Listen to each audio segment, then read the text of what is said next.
sa darating na halalan, pag-isipan na natin ang ating iboboto. Sabi ko nga sa inyo,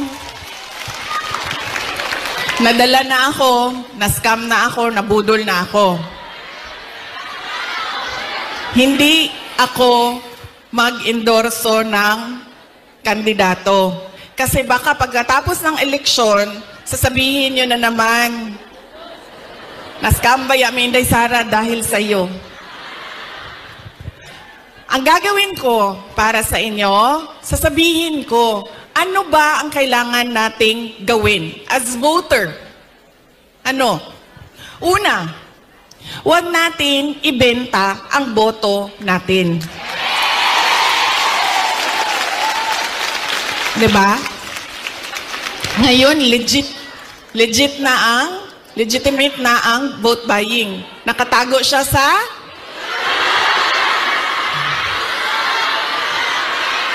yan na, ma'am. Nandito na tayo sa topic na gusto mo, ma'am. Ayuda.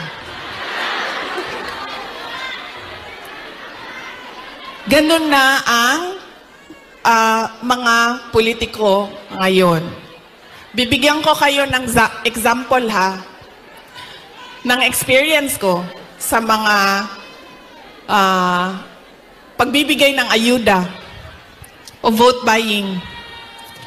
Noong barangay election na nakaraan, bago lang, tinanong ko yung isang kaibigan ko, ano bang ginagawa mo na suporta sa barangay candidates? Tapos sabi niya, ang ginagawa ko, humihingi ako ng tupad at AIX at binibigay ko sa mga barangay captain para ibigay nila sa supporters nila.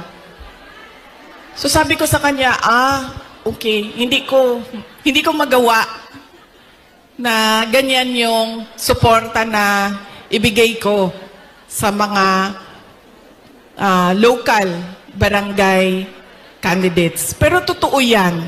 Hindi man pinag-uusapan, pero totoo yan na nangyayari. Nakikita nyo yan. Nakikita nyo yan doon sa mga probinsya ninyo. Kaya ang una, huwag natin ibenta ang boto. Pangalawa, pag tumingin tayo ng kandidato, tingnan natin kung ano yung promises na ginawa niya o sinabi niya noon.